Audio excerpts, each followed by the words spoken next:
आप सभी का स्मार्ट स्टडी विद साधुराम में स्वागत है। आज हम भारत के प्रधानमंत्री से संबंधित जो पर्सन इंपॉर्टेंट है वो करेंगे। ये चाहे आपका सीईटी का एग्जाम हो, चाहे स्टेट का हो, चाहे कोई भी कॉम्पिटिटिव एग्जाम हो, राजस्थान पुलिस, यूपी पुलिस या दिल्ली पुलिस, सभी के लिए इंपॉर्टेंट है। भारत के प्रधानमंत्री में हमने प्रमुख क्वेश्चनों को सिलेक्ट किया है, इस तरीके से आपके पेपर में आ सकते हैं। देखिए अपना पहला प्रश्न, हम एक ही क्लास में कम से कम 100-150 क्वेश्चन करने की पूरी कोशिश करेंगे। पहला प्रश्न अपना, भारत का प्रथम प्रधानमंत्री, अब आपका प्रश्न यह है भारत का जो पहला प्रधानमंत्री था वो कब बने थे? ऑप्शन है 15 अगस्त 1947, 24 जनवरी 1950, 9 दिसंबर 1946 और 2 अक्टूबर 1959। तो आपका राइट आंसर रहेगा भारत का जो पहला प्रधानमंत्री है वो बने थे 15 अगस्त 1947 को। कौन बने थे? पंडित जवाहरलाल नेहरू। और इसी दिन पाकिस्तान के बने थे लियाकत अली। आपसे पहले प्रश्न पूछे पाकिस्तान के पहले प्रधानमंत्री का नाम बताएं तो आपका उत्तर आएगा लियाकत अली। कब बने थे? 15 अगस्त 1947 को। यदि आपसे पूछे भारत का पहला राष्ट्रपति कब बना था तो आपका उत्तर आएगा 24 जनवरी 1950। और यदि आपसे पूछे पहले उपराष्ट्रपति कब बने थे तो भी आपका उत्तर आएगा 24 जनवरी 1950। समझ रहे हो मेरी लाइन? पहले राष्ट्रपति थे आपके डॉक्टर राजेंद्र प्रसाद आपके पहले उपराष्ट्रपति थे, पहले राष्ट्रपति थे। और पहले उपराष्ट्रपति थे डॉक्टर सर्वपल्ली राधाकृष्णन आपके पहले उपराष्ट्रपति थे। प्रत्येक ऑप्शन को हम ध्यान से समझेंगे। तीसरा ऑप्शन आपका 9 दिसंबर 1946 आए तो आपका उत्तर आएगा कैबिनेट मिशन योजना के आधार पर संविधान सभा। अब देखो संविधान सभा का गठन आए तो आपका उत्तर आएगा 6 दिसंबर 1946। और आपसे प्रश्न आए 9 दिसंबर 1946 का क्या चक्कर है? फिर संविधान सभा का पहला अधिवेशन हुआ था। पहला अधिवेशन कब आया? तो प्रथम अधिवेशन किसका? संविधान सभा का प्रथम अधिवेशन कब हुआ? तो आपका उत्तर आएगा 9 दिसंबर 1946। यहां तक तो आपके सभी के समझ में आ गया होगा। अगला प्रश्न आपके आए 2 अक्टूबर 1959। ये पंचायती राज की स्थापना हुई है, पंचायती राज। और पंचायती राज की स्थापना 2 अक्टूबर 1959 को सबसे पहले कहां हुई? नागौर, राजस्थान में। किसकी सिफारिश पर? बलवंत राय मेहता समिति की सिफारिश पर। बलवंत राय मेहता समिति ने कहा था कि त्रिसत्र होने चाहिए पंचायती राज के। तो अपना पहला प्रश्न हुआ। हमारा टारगेट है कि हम 10-15 प्रश्न करेंगे और 10-15 प्रश्नों में आपके कम से कम 100-150 प्रश्न एक ही क्लास में करवाने की पूरी कोशिश करेंगे। तो आपका राइट आंसर इसमें रहा 15 अगस्त 1947। पहला प्रश्न कंप्लीट। दूसरा प्रश्न आपका, निम्न प्रधानमंत्री दे रखे हैं, ये 4 प्रधानमंत्री दे रखे हैं, में से एक कार्यकाल में सबसे छोटे कार्यकाल। कोई प्रधानमंत्री बना होगा और उस प्रधानमंत्री का सबसे छोटा कार्यकाल बताना है आपको, नीचे दिए गए ऑप्शनों में से छोटा कार्यकाल वाला प्रधानमंत्री। देखिए यदि आपसे पूछे सबसे लंबा कार्यकाल बताएं, तो आपका उत्तर आएगा पंडित जवाहरलाल नेहरू। पंडित जवाहरलाल नेहरू 1947 से 1964 तक प्रधानमंत्री रहे थे, सबसे लंबा कार्यकाल। आपसे पूछे सबसे छोटा कार्यकाल बताओ तो आपका उत्तर आएगा अटल बिहारी वाजपेयी 1996 से 1996 इसके अंदर आपको मंथ याद करने की जरूरत नहीं है, ये सिर्फ 13 दिन के लिए प्रधानमंत्री रहे थे। 13 दिन के लिए प्रधानमंत्री रहे थे। यदि आपसे पूछे किस प्रधानमंत्री ने लोकसभा का एक बार भी सामना नहीं किया, लोकसभा का एक बार भी सामना नहीं किया, एक बार भी सामना नहीं किया, तो आपका उत्तर आएगा चौधरी चरण सिंह, चौधरी चरण सिंह। यहां तक तो समझ में आ गया होगा आपके।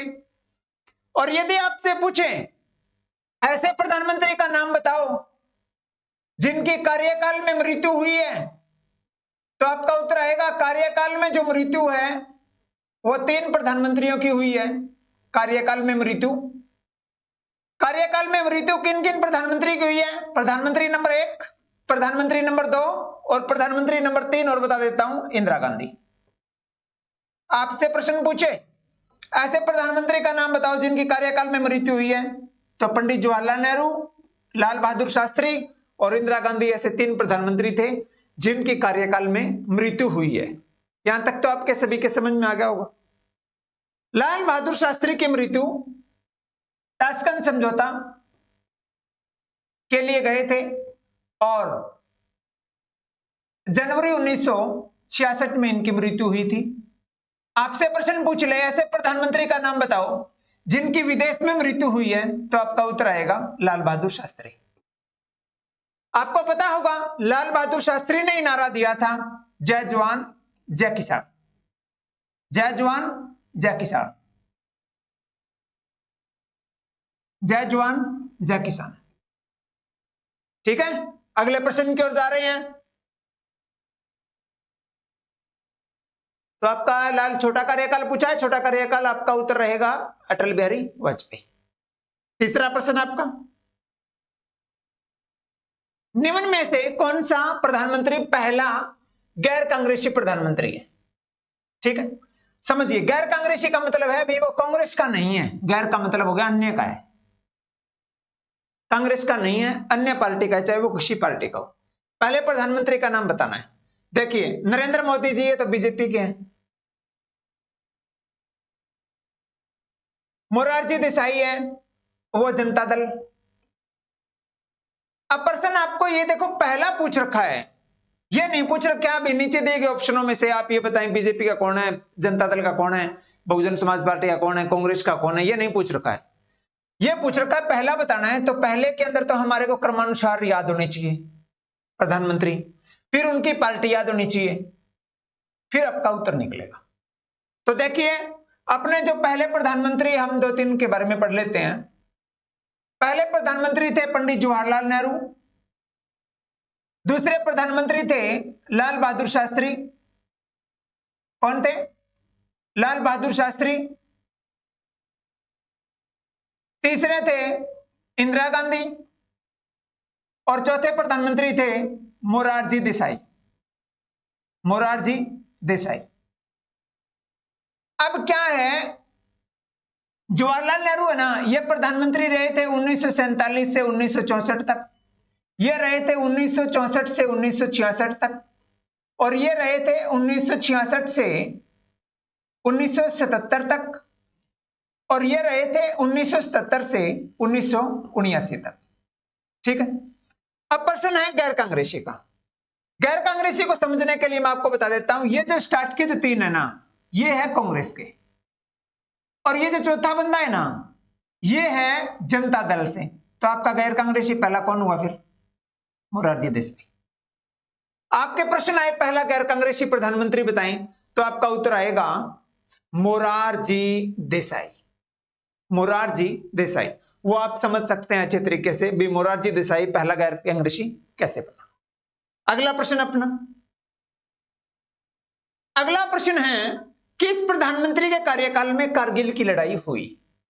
देखिए कारगिल की लड़ाई तो बाद की बात है, आपको मैं एक हिंट दे देता हूं। आपके पिताजी, आपके माताजी, आपके दादाजी की उम्र, वो कहेंगे मेरी डेट ऑफ बर्थ ये है, तो आप अपना सोचना भी मेरे दादाजी का जन्म हुआ है, मेरे पापा जी का जो जन्म हुआ है वो किसके कार्यकाल में हुआ है। वो कार्यकाल आपको तभी आएगा समझ में जब आपके उनके डेट ऑफ बर्थ याद होगी और प्रधानमंत्री या राष्ट्रपति के कार्यकाल याद होंगे। तो प्रश्न यह था, कारगिल की लड़ाई हुई है 1999 में और 26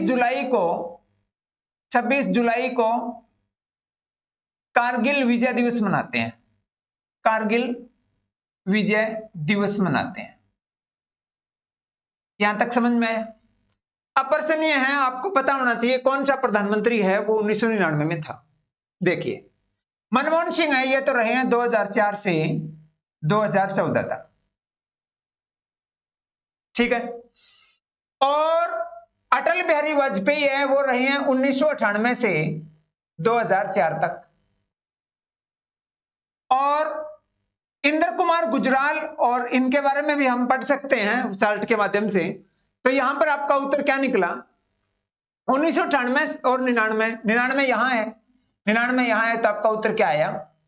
अटल बिहारी वाजपेयी के समय लड़ाई हुई थी कारगिल की, और 1998 में ही पोखरण परमाणु परीक्षण हुआ था। पोखरण परमाणु परीक्षण पूछे तो आपका उत्तर आएगा 1998, ठीक है। और यदि आपसे पूछे 2002 में, पता होगा आपको 11वां मौलिक कर्तव्य जोड़ा था। 11वां मौलिक कर्तव्य कब जोड़ा था? 2002 में। कौन सा जोड़ा था? शिक्षा का जोड़ा था। तो ये शिक्षा का जो मौलिक कर्तव्य है, ये 2002 में किसके शासनकाल में जोड़ा गया? तो आपका उत्तर क्या आना चाहिए? अटल बिहारी वाजपेयी। यदि आपसे पूछे मनमोहन सिंह के बारे में, तो आप यहां पर देखिए 2005 हो, 2009 हो, चाहे कोई अन्य हो, मैं तो आपको प्रमुख 2-4 बता रहा हूं। यदि आपसे पूछे राइट टू इंफॉर्मेशन, सूचना का अधिकार, चाहे राइट टू एजुकेशन पूछे, शिक्षा का अधिकार, तो आपका उत्तर क्या आएगा? आपका उत्तर आएगा 2004 से 2014 के बीच। यदि आर्थिक सुधारों की बात आए, सबसे ज्यादा आर्थिक सुधारों का जनक किसे कहा जाता है? आर्थिक सुधारों का जनक किसे कहा जाता है? तो आपका उत्तर आएगा मनमोहन सिंह, क्योंकि सबसे ज्यादा आर्थिक सुधार किए हैं, आर्थिक सुधारों का जनक डॉक्टर मनमोहन सिंह, अर्थशास्त्री थे, ठीक है। तो आपका ये राइट आंसर कारगिल की लड़ाई। अगला प्रश्न अपना, अगला प्रश्न है प्रधानमंत्री बनने के लिए न्यूनतम आयु कितनी होनी चाहिए? देखिए, ये ऑप्शन दे रखे हैं आपको, प्रधानमंत्री बनने के लिए न्यूनतम आयु पूछी है। 35 वर्ष होनी चाहिए, 18 वर्ष होनी चाहिए, 25 वर्ष या 30 वर्ष, ठीक है। देखिए क्या है, एक तो होता है लोकसभा, एक तो होती है लोकसभा, एक होती है राज्यसभा, ठीक है। एक होता है प्रधानमंत्री और एक होता है राष्ट्रपति। इसी तरीके से मैं नीचे लिखूं, लोकसभा के नीचे मैंने विधानसभा लिख दिया और राज्यसभा के नीचे मैंने विधान परिषद लिख दिया, और प्रधानमंत्री के नीचे मैंने मुख्यमंत्री लिख दिया और राष्ट्रपति के मैंने राज्यपाल लिख दिया, ठीक है। हां, और प्रधानमंत्री के साथ में हो सकता है मैं लोकसभा अध्यक्ष लिख दूं, लोकसभा अध्यक्ष, और मुख्यमंत्री के साथ में मैं विधानसभा अध्यक्ष लिख देता हूं।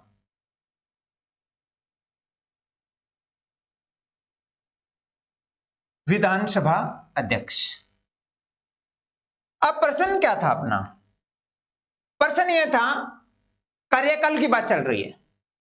देखिए, आपको पता होगा लोकसभा के सदस्य विधानसभा के सदस्यों के लिए 25 साल उम्र चाहिए, और लोकसभा की सीटों से क्या बनता है? प्रधानमंत्री बनता है। तो प्रधानमंत्री की उम्र कितनी आएगी फिर? 25 वर्ष। और मुख्यमंत्री की, विधानसभा से क्या बनता है? मुख्यमंत्री बनता है, तो मुख्यमंत्री की उम्र 25 वर्ष। विधानसभा अध्यक्ष किसका बनता है? विधानसभा का, तो विधानसभा अध्यक्ष की उम्र 25 वर्ष और लोकसभा अध्यक्ष की उम्र 25। आपसे पूछे राष्ट्रपति की उम्र, तो आपका उत्तर आएगा 35 वर्ष, और राज्यपाल की उम्र पूछे तो आपका उत्तर आएगा 35 वर्ष, और राज्यसभा की पूछे तो इनसे डिफरेंट है 30 वर्ष और इनसे डिफरेंट है 30 वर्ष। यदि बात कार्यकाल की है तो जिनका इकाई अंक 5 है तो उसका कार्यकाल भी 5 रहेगा, कार्यकाल भी 5 रहेगा। यहां तक आपके समझ में आ गया होगा। तो आपका उत्तर क्या आएगा? प्रधानमंत्री बनने के लिए न्यूनतम आयु कितनी होनी चाहिए? तो आपका उत्तर आएगा 25। राष्ट्रपति, उपराष्ट्रपति और राज्यपाल इनके बारे में 35 वर्ष आएगा। और यदि आपसे पूछे मतदान के लिए उम्र पूछे तो आपका उत्तर आएगा 18 वर्ष।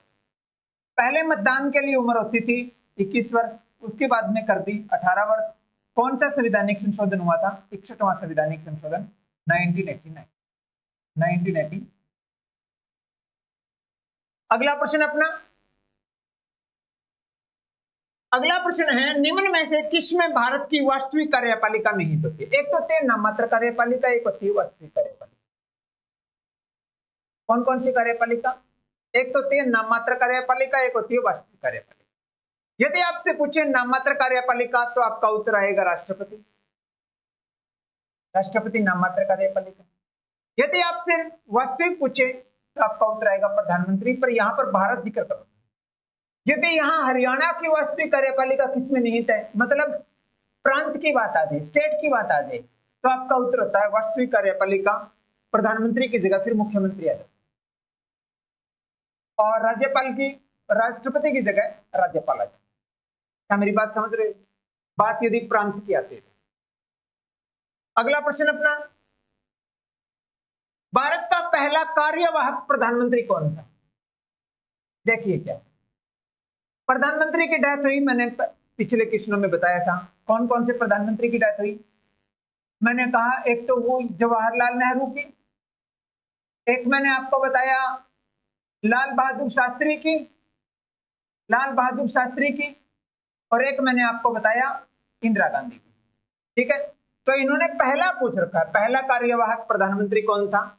देखिए यदि प्रधानमंत्री की उस टाइम मृत्यु हुई तो यहां पर कार्यवाहक बंदा आया और प्रधानमंत्री के काम को संभाला, उसके बारे में पूछ रखा। तो पहला कार्यवाहक पूछे चाहे इनकी मृत्यु के बाद में दूसरा कार्यवाहक प्रधानमंत्री पूछे तो आपका उत्तर आएगा गुलजारी लाल नंदा। समझना प्रश्न को, अधिकतर बच्चे कार्यवाहक के बारे में पढ़ते ही जवाहरलाल नेहरू का निशान लगा देते हैं। क्यों लगा देते हैं? कि पहला राष्ट्र प्रधानमंत्री तो यही थे। नहीं, पहला इसमें कार्यवाहक पूछ रखा है, पहला प्रधानमंत्री नहीं पूछा है। तो पहला कार्यवाहक है वो गुलजारी लाल नंदा है, और पहला प्रधानमंत्री पूछे तो पंडित जवाहरलाल नेहरू आएगा। ठीक है, और मैंने आपको पजल करने के लिए मोहम्मद हिदायतुल्लाह ऐसे दिया कि क्या हुआ राष्ट्रपति, उसके बाद में राष्ट्रपति गुजर जाए तो काम कौन संभालेगा? उपराष्ट्रपति, और उपराष्ट्रपति की डेथ हो जाए तो काम कौन संभालेगा? सर्वोच्च न्यायालय का मुख्य न्यायाधीश। कौन संभालेगा? सर्वोच्च न्यायालय का मुख्य न्यायाधीश। ये राष्ट्रपति से रिलेटेड प्रश्न है। मोहम्मद हिदायतुल्लाह ऐसे न्यायाधीश है जो राष्ट्रपति के पद पर कार्यवाहक के रूप में रह चुके, जो राष्ट्रपति के पद पर कार्यवाहक सर्वोच्च न्यायालय के मुख्य न्यायाधीश के रूप में, राष्ट्रपति के रूप में रह चुके। अगला प्रश्न अपना, निम्न में से किस प्रधानमंत्री के कार्यकाल में मौलिक कर्तव्य, मैंने अभी बताया प्रश्न बदल करने वाला, निम्न में से किस प्रधानमंत्री के कार्यकाल में मौलिक कर्तव्य भारतीय संविधान में जोड़े गए? देखिए मौलिक कर्तव्य, मौलिक कर्तव्य कितने थे? 10। कब जोड़े गए? 1976 में। अब कितने हैं? 11।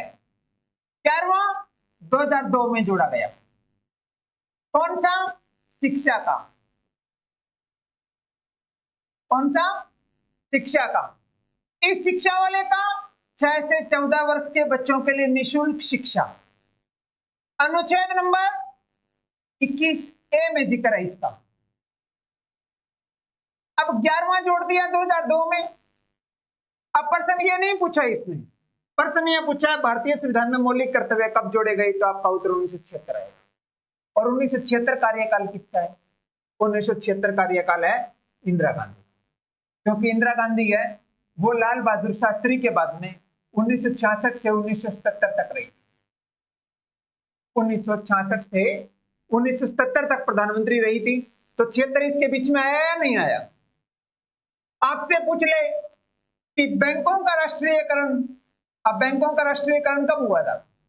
1969 में हुआ था बैंकों का राष्ट्रीयकरण। आपसे पूछे बैंकों का राष्ट्रीयकरण कब हुआ था? 1969 में हुआ था। आपसे पूछे मौलिक कर्तव्य भारतीय संविधान में कब जोड़े गए? 1976 में इंदिरा गांधी के समय जोड़े गई। आपसे पूछे बांग्लादेश का जन्म कब हुआ?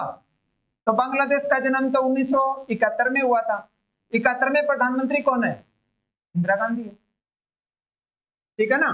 यदि आपसे पूछ ले 11वां मौलिक कर्तव्य भारतीय संविधान में कब जोड़ा गया, तब अटल बिहारी वाजपेयी उत्तर आता, क्योंकि अटल बिहारी वाजपेयी 1998 से 2004 तक प्रधानमंत्री रहे। और 2004 का मतलब ये 2002 इसके बीच में, ठीक है ना। मोरारजी देसाई है, ये तो पहले गैर कांग्रेसी प्रधानमंत्री है। पहले गैर कांग्रेसी प्रधानमंत्री के बारे में पूछे तो आपका उत्तर मोरारजी देसाई आएगा। और राजीव गांधी है, राजीव गांधी तो इंदिरा गांधी की जो डेथ हुई थी ना 1984 में, तो 1984 से 1989 तक प्रधानमंत्री रहे। तो इनके कार्यकाल में ही एक 52वां संवैधानिक संशोधन हुआ था, एक 61वां संवैधानिक संशोधन हुआ था। ये 52वां संवैधानिक संशोधन तो दल बदल से संबंधित है, दल बदल पर रोक। दल बदल, कोई पार्टी चेंज कर लेते थे ना, उसके ऊपर रोक लगाई थी। और 61वां संवैधानिक संशोधन है वो है जो उम्र थी ना मतदान की, वो 21 वर्ष से हटाकर 18 वर्ष कर दी थी। 52वां संवैधानिक संशोधन 1985 में हुआ था और 61वां संवैधानिक संशोधन है वो 1989 में, 1989। अगला प्रश्न अपना, अगला प्रश्न है भारत के एकमात्र ऐसे प्रधानमंत्री जिसका जन्म दिन 4 साल बाद मनाते हैं। 4 साल बाद का मतलब तो लीप वर्ष है। लीप वर्ष का मतलब क्या है? 29 फरवरी है। 29 फरवरी को नशा मुक्ति दिवस मनाते हैं, नशा मुक्ति दिवस, नशा मुक्ति दिवस। और यदि आपसे पूछे धूम्रपान एवं तंबाकू निषेध दिवस, धूम्रपान एवं तंबाकू निषेध दिवस पूछे तो आपका उत्तर आएगा 31 में, 31। तो देखिए 4 साल बाद आता है भारत के ऐसे प्रधानमंत्री जिनका कार्यकाल 4 साल बाद आता है, तो आपका उत्तर आएगा मोरारजी देसाई, मोरारजी देसाई। लीप वर्ष का है, 29 फरवरी को मनाते हैं। अगला प्रश्न अपना, भारत के प्रधानमंत्री को शपथ कौन दिलाता है? देखिए, सर्वोच्च न्यायालय का मुख्य न्यायाधीश, राष्ट्रपति, लोकसभा अध्यक्ष या उप प्रधानमंत्री। भारत के प्रधानमंत्री को जो शपथ दिलाता है वो दिलाता है राष्ट्रपति। और प्रश्न है राष्ट्रपति को कौन दिलाता है? राष्ट्रपति को कौन दिलाता है? तो मैं देखो क्या लिख रहा हूं, गया आया। राष्ट्रपति को कौन दिलाता है? सर्वोच्च न्यायालय का मुख्य न्यायाधीश। और सर्वोच्च न्यायालय के मुख्य न्यायाधीश को कौन दिलाता है? राष्ट्रपति। अदला बदली का व्यापार। आपसे पूछे उप प्रधानमंत्री दिलाता है क्या? अरे उप प्रधानमंत्री का तो संविधान में जिक्र ही नहीं है, संविधान में वर्णन ही नहीं है। किसका? उप प्रधानमंत्री का वर्णन नहीं है। आपसे पूछे क्या फिर उप मुख्यमंत्री का जिक्र है? नहीं है। उप मुख्यमंत्री का भी भारतीय संविधान में जिक्र नहीं है, दोनों का नहीं है। लोकसभा अध्यक्ष की कोई शपथ नहीं होती है, शपथ नहीं होती है लोकसभा अध्यक्ष की। यह तो एक लोकसभा सदस्य के रूप में शपथ लेता है, लोकसभा सदस्य के रूप में शपथ लेता है, लोकसभा सदस्य के रूप में शपथ लेता है। क्या मेरी बात समझ में आ रही है? अगला प्रश्न अपना, निम्न में से कौन सा कथन सुमेलित नहीं है? ठीक है, बांग्लादेश का जन्म 1971 में हुआ, बैंकों का राष्ट्रीयकरण 1969 में हुआ, 11वां मौलिक कर्तव्य भारतीय संविधान में 2002 में जोड़ा गया, पंचशील समझौता 1954 में हुआ, भारत और चीन के बीच हुआ। अब 1954 में तो जवाहरलाल नेहरू का कार्यकाल क्या है? 1947 से 64, तो ये तो राइट आंसर है, 54 इसके बीच में आ गया। भारत की ओर से जवाहरलाल नेहरू था, उस साइड में चाउ सन लाई था, इन दोनों के मध्य हुआ था पंचशील समझौता भारत और चीन के बीच में। आपसे पूछे मौलिक कर्तव्य, अब अटल बिहारी वाजपेयी का कार्यकाल क्या है? अटल बिहारी वाजपेयी का कार्यकाल है 1998 से 2004, तो 2 इसके बीच में आ गया, ये भी सही है। गलत पूछ रखा है, सुमेलित नहीं है। 1969 है, 1966 से 1977 तक इंदिरा गांधी की सरकार रही थी, तो 69 इसके बीच में आ गया, ये भी सही है। 71 आ गया ना इसके बीच में, 71 आ गया इसके बीच में। 69 है तो 69 तो यहां आ गया, इंदिरा गांधी आना चाहिए था, मनमोहन सिंह आ गया, गलत है ये तो, क्योंकि मनमोहन सिंह का कार्यकाल तो 2004 से 2014 है, इसके बीच में तो नहीं हुआ। तो आपका उत्तर क्या है? आप बैंकों का राष्ट्रीयकरण है वो इंदिरा गांधी के समय हुआ है, मनमोहन सिंह के समय नहीं हुआ। तो हमने भारत के प्रधानमंत्री के बारे में पढ़ा, बहुत कोशिश की हमने 100-150 प्रश्नों को लांघने की, अच्छे तरीके से करने की, कि आपके सारे समझ में आ जाए। और हम इस तरीके से सोच रहे थे कि हम ज्यादा से ज्यादा क्वेश्चन करवाएं ताकि आपके समझ में भी आए और आपको प्रधानमंत्री का टॉपिक दोबारा पढ़ना ही ना पड़े, क्योंकि सारे कंसेप्ट आपके अच्छे तरीके से क्लियर हो जाए। तो हमने आज ये पढ़ाया, यदि कोई कमी हो तो हमारे को बताना, वरना कमेंट बॉक्स में कमेंट जरूर करना, पसंद आए या ना पसंद आए। ठीक है, आज के लिए बस इतना ही। आपका बहुत बहुत धन्यवाद।